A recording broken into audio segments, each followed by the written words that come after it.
반복되는 화재 참사 주범 샌드위치 패널. 네네네. 하늘을 뒤덮을 듯 뿜어져 나오는 시커먼 연기. 원인은 샌드위치 패널. 얇은 철판 사이에 채워놓은 스티로폼이나 우레탄 폼이 타면서 연기가 발생하는 겁니다. 국토부가 이 불 잘 타는 자재를 준불연제로 둔갑 승인시켜줬기 때문에 문제거든요. 그러면 어떻게 그게 둔갑해서 승인이 됐나? 시험 방법에 문제가 있어요. 이 시험체의 한 면을 예. 알루미늄 또는 콘크리트 또는 난연액을 도포해가지고 이 한 면에다가 직접 불도 아니고 복사열 700도를 쪼여서 10분을 버티면 준불연제로 인정을 해주는 겁니다. 불이 그러면 이 밑에만 있는 게 아니잖아요. 1200도까지 올라가는 거예요. 이제 기가 막힌 실험 방법이거든요. 국토부나 이걸 시험하는 분들이 이걸 몰랐냐? 다 알죠. 그럼 왜 그랬냐? 업계가 요구하기 때문에 그런 거예요. 이걸 시험체라고 하는데 이 시험체 규격도 없어요. 업체가 가지고 오면은 업체가 이쪽을 해주세요. 그러면 그게 해주는 거예요. 그러니까 이게 수많은 목숨을 잡아갔는데 국토부가 이렇게 업계에 이걸 앞세워서 국민 생명을 도외시했다는 게 너무나 분한 겁니다. 그러면은 장관께서 대책이 뭐냐? 22년부터 네네. 심재를 그라스홀 같은 무기질로 바꾸겠다 했는데 네네. 두 가지 문제가 있어요. 네. 하나는 뭐냐면 그럼 22년까지는 국토부 승인을 받은 준불연제, 사실은 활을 타는 자재를 허용해 주겠다는 거냐? 지금 몇 개월이 멀지 않다고 지금 화제가 나잖아요. 이 점 제가 지적드리고 네네. 그다음에 무기질로 하겠다는 것은 특정 대기업의 이해관계와 관련이 있습니다. 지금 유기질도 준불연제 자격을 받을 수 있을 만큼 개발이 많이 됐어요. 시험 방법을 바꿔서 신재를 준불연제 기준으로 시험하면 되는 거예요. 국토부 고시 건축물 화재 확산 방지 구조 기준 개정을 고시하면 됩니다. 이 두 가지에 대해서 검토해서 확정해 주시기 바랍니다. 네, 문제 지적하시는 면이 타당하다고 보고요. 저희도 시험 방식에 대해서는 변경하도록 저희 검토하겠습니다. 네. 19년도에 이 고시를 했는데 1차, 2차 시험 고시를 했는데 다 원위치로 철회돼 버렸습니다. 그거 조사해 보세요. 네네.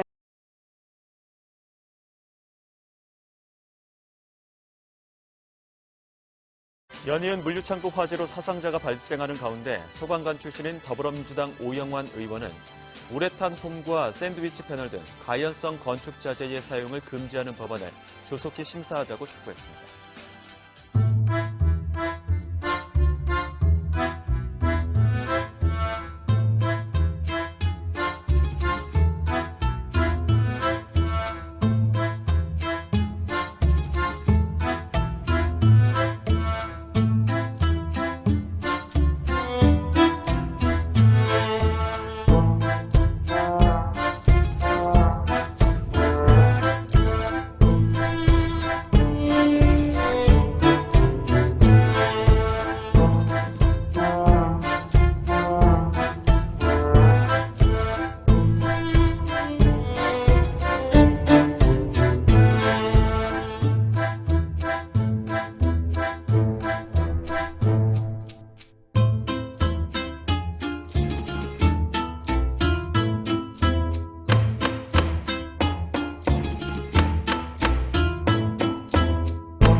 안녕하십니까, 공업원장입니다.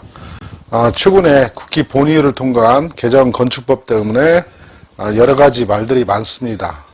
주요 내용은 샌드위치 판넬 있지 않습니까? 그 복합자재라고 하죠. 이것을 집 짓는데 쓸 수 없다. 이렇게 이제 언론 보도에도 나오고 그랬는데 진실은 그렇지 않습니다. 얼마 전에 어느 구독자께서 이 부분에 대해서 좀 정리를 해달라 해가지고 오늘 영상을 찍게 됐습니다. 지금 퇴근하고 와가지고 바로 이제 카메라 앞에 섰는데요. 주요 법령을 중심으로 해가지고 그 부분에 대해서 확실히 이제 정리를 해드리도록 하겠습니다. 좀 전에 말씀드렸지만은 샌드위치 판넬로 집을 지을 수 있습니다. 이번 개정 법률안의 핵심은 복합자재, 샌드위치 판넬은 그 강판하고 그 사이에 심재인 스티로폼이라든가 우레탄이라든가 뭐 그라스홀 이런 걸 넣지 않습니까? 근데 기존에는 그 복합자재를 준불연으로 성능을 받을 때 이 강판 이런 것들을 넣은 채로 붙인 채로 검사를 받았어요. 근데 이제는 심재인 스티로폼 요것이 준불연 성능이 나와야 한다.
이런 것인데요. 현실적으로 근데 스티로폼 이것이 이제 불에 타지 않는 그런 정도까지 만들 수 있는 기술력은 아직은 없는 걸로 알고 있습니다. 따라서 개정된 건축법을 적용을 받으면은 대형 공장이라든가 창고 이런 거 질 때는 뭐 그라스홀이라든가 뭐 이런 것을 쓸 수밖에 없기 때문에 비용 부담이 클 수밖에 없죠.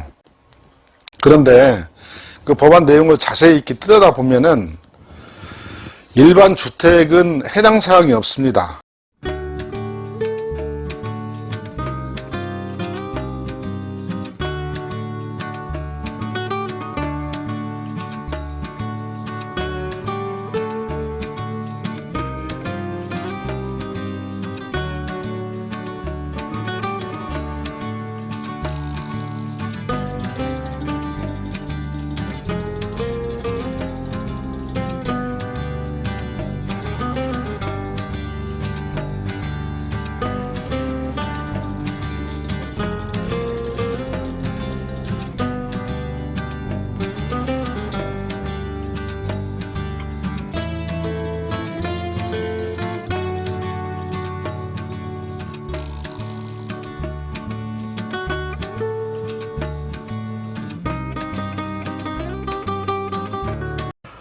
오영환 의원이 이 발의했던 것이 작년 6월쯤인데요. 그때부터 지금까지 말이 많았죠. 이게 이제 국회를 얼마 전에 통과했기 때문에 이게 이제 정부로 이송을 하게 되거든요. 정부를 이송하게 되면 15일 내에 대통령 공포를 해야 됩니다. 그 과정이 이제 물론 국무위의 이제 의결을 거쳐서 공포를 하게 되는데요. 핵심 내용은 대형 건물, 그다음에 다중 이용 시설 이런 데에 준용이 되는 것이고 일반적인 소규모 주택 같은 경우에는 이 법 적용이 안 됩니다. 제가 이 부분에 대해서 좀 더 궁금해가지고 오영환 의원실에다가 전화를 해봤었거든요. 그런데 역시 주택은 해당 사항이 없다 이런 얘기를 했었습니다. 오영환 의원이 소방관 출신이라고 그래요. 이분이 이제 아무래도 화재에 민감한 그런 부분 때문에 이렇게 법령을 했는데 제 영상을 보시기 전에 제가 위에 링크를 추천 영상으로 링크를 걸어 놓을 겁니다. 제가 작년 3월쯤에 샌드위치 판넬 불편한 진실 해가지고 영상을 올렸던 게 있는데요. 혼자 집 짓기 25탄 영상에 있습니다. 그걸 안 보신 분들은 우리가 알고 있는 준불연 판넬에 대한 불편한 진실 거기에 대한 내용을 상세하게 정리를 해놨으니까 그 영상을 꼭 보시기 바랍니다. 건축 관련 법령이 최근 몇 년 사이에 여러 가지 많이 바뀌었죠. 그 다음에 화재 문제도 있고, 그 다음에 내진 문제도 있고, 바뀌었는데,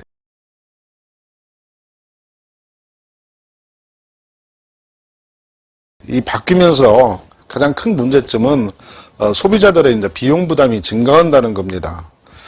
근데 오영환 의원이 그 화재를 염려해서 했다고 하는데 만약에 이 주택까지 적용을 했다면은 굉장히 큰 문제가 있겠죠. 근데 지금 현재 지구상에 존재하는 그 단열재 중에서 EPS, 스티로폼이라고 하는 EPS 라든가 아니면 뭐 우레탄 이런 종류를 따라갈 만한 단열재가 없죠. 현행 건축 법규에도 이런 단열재를 넣어야만 단열 기준을 맞출 수가 있습니다. 콘크리트를 아무리 두껍게 한다고 하더라도 이런 단열재가 안 들어가면 단열 기준을 통과하기가 어렵다는 얘기죠. 주택이 됐든 뭐 집합건물, 아파트 같은 집합건물이 됐든 이런 데 이제 단열 기준에 맞는 시험 성적서가 들어가야 되는데 그것이 현실적으로 내단열을 하든 위단열을 하든 단열재 없이는 불가능하다는 겁니다. 근데 보통 우리가 샌드위치 판넬 이런 걸 사용하는 건축물 같은 경우에는 가장 많이 쓰는 이유가 시공이 간편하고 가격이 저렴하다는 것 때문이죠. 그런 측면에서는 이 법안이 통과되면서 어떤 공장이나 창고를 진다든가 이런 분들한테는 엄청나게 큰 부담이 될 겁니다. 또한 우리나라엔 그 한 300여 개의 판넬 제조업체가 있다고 그래요. 이 대부분이 영세업체인데 이 영세업체들은 이제 도산할 위험이 있죠. 왜 그러냐면은 대형 창고나 공장 이런 데에 들어가는 물량으로 아무래도 그 판매 실적, 영업 실적이 나는 건데, 이게 소형 주택 위주로 하다 보면은 물량이 얼마 안 되잖아요. 판로가 좁기 때문에 도산할 위험이 크다. 그러므로 해서 다량의 실직자가 발생할 수 있고, 이런 부분은 좀 문제가 있을 것 같습니다. 법안에 유예 규정을 두기는 했습니다.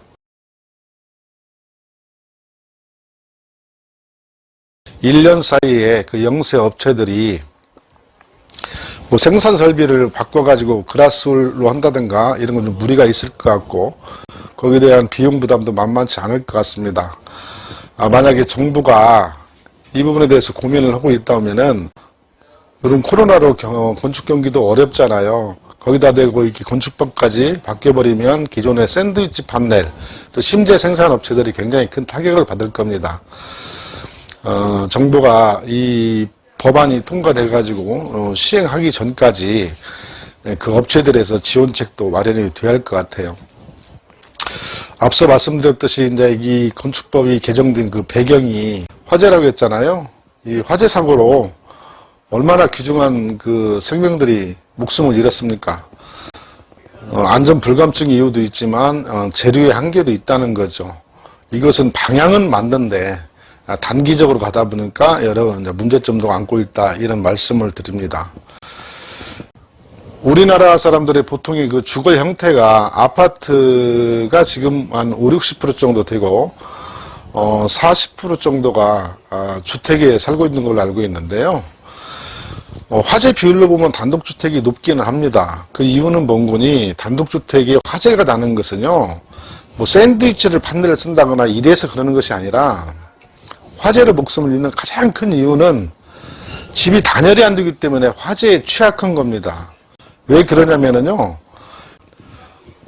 노후화된 주택 같은 경우에는 집이 춥기 때문에, 다시 말해서 단열이 안 되기 때문에 전열기구를 많이 씁니다. 전기장판이라든가 또 아니면 전기난로라든가 이런 걸 많이 씀으로 해서나 화재가 많이 발생을 해요.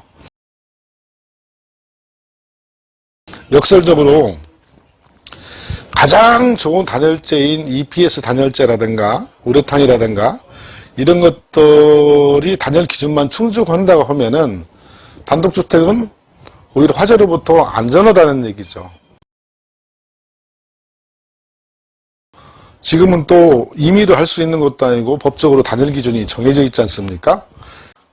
그런 측면에서 보면은 이 복합자재, 샌드위치 판넬만큼 좋은 건축자재가 없다, 이런 생각이 들고요. 제 영상을 오랫동안 보신 분들은 아시겠지만 제가 이런저런 집을 지어보고 지금은 복합자재인 샌드위치 판넬, 경량 철골 구조로 집을 짓고 있잖아요. 근데 처음 시작할 때나 지금이나 이 경량 철골 쪽 샌드위치 판넬만 집이 없다. 가성비도 좋고 친환경적이다. 또 구조적으로 내진 구조다. 이런 측면에서는 굉장히 좋은 자재라고 생각을 합니다.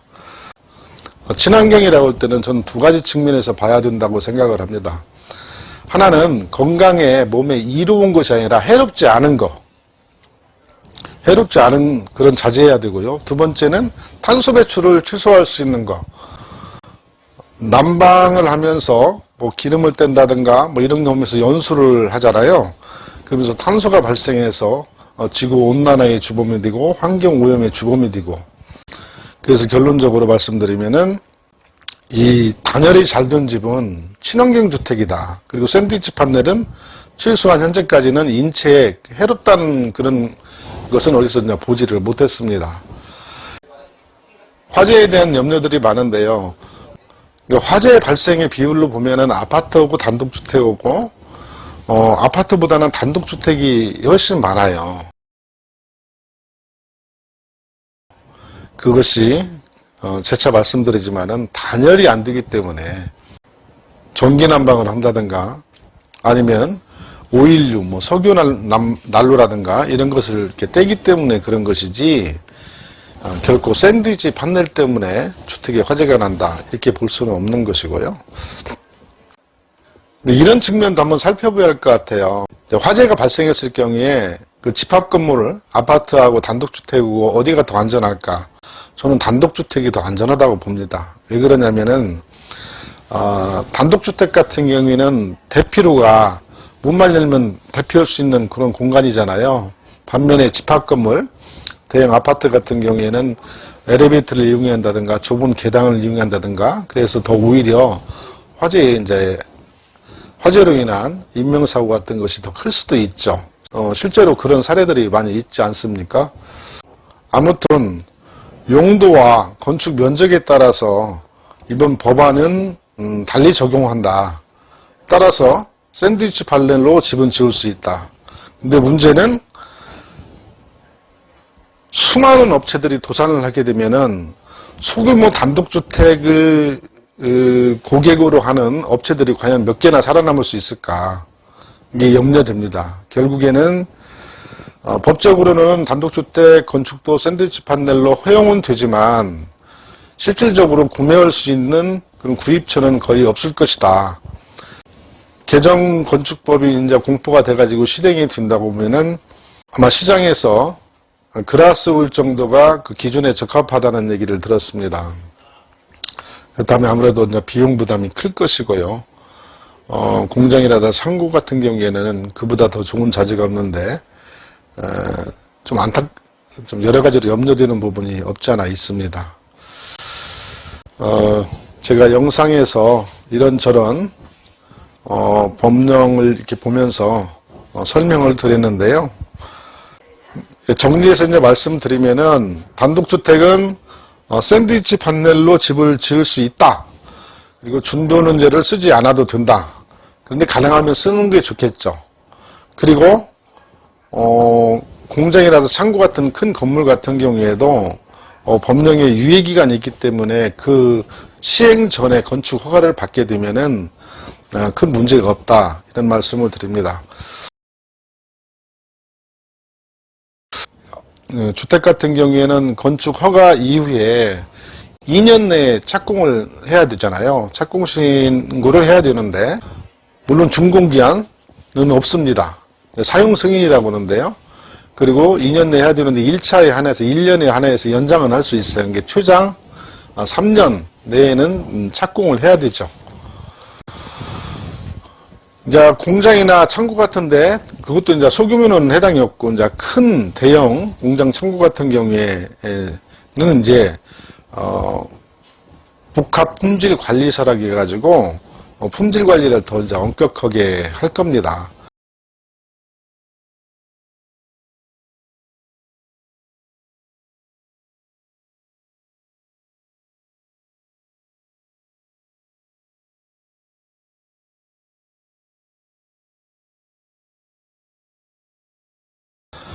그걸 또 이제 벌칙 조항도 강화돼 가지고 그로 인해서 여러 가지 제약이 따를 수 있는데요.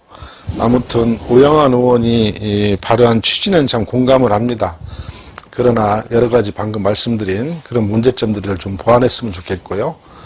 무엇보다도 영세업자라든가 거기에 종사하는 노동자들이 불이익을 당하는 일이 없었으면 좋겠습니다. 아무쪼록 여러분들이 만약에 경량 철골조 샌드위치 판넬로 건축을 계획하고 계시다고 하면은 개정 법률에도 큰 문제가 없다는 말씀을 드리고요. 다만 한 가지 이것이 이제 법률이기 때문에 나중에 시행령이라든가 시행 규칙으로서 단독주택 같은 경우에도 더 강화할 여지는 있습니다. 하나 더 말씀드리면은요. 최근에 그 건축 자재가 굉장히 올랐습니다. 얼마 전에 어느 그 업체 사장님을 만났더니 경량 철골조 같은 경우에 자재값이 뭐 20-30% 이상 올라가지고 평당 최하 20-30만 원 이상은 더 받아야 된다. 이런 말씀을 하시더라고요. 옥조주택도 마찬가지입니다. 제가 얼마 전에 그 USB 합판을 사러 간 일이 있었는데요. 거기 사장님도 그런 얘기를 하시더라고요. 목조주택 자재 가격이 엄청 올랐다. 이 원인은 물론 코로나 때문입니다. 코로나 때문에 수입이 안 되고 있고 미국이라든가 현지에서 공장문을 많이 닫았고 그러다 보니 이제 단가가 올랐다고 그래요. 그래서 현재 국내에 유통되는 것은 기존에 들어왔던 재고 물량 이런 정도라고 합니다. 어느 자재가 되었든지 간에 다 장단점은 있습니다. 판넬 판넬이라고 하는 것이 이제 부정적인 인식이 강하긴 하지만 저는 장점이 많다고 보고 있거든요.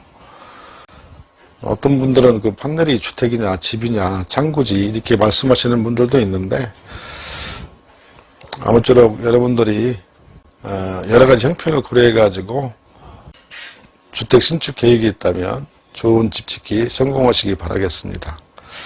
감사합니다.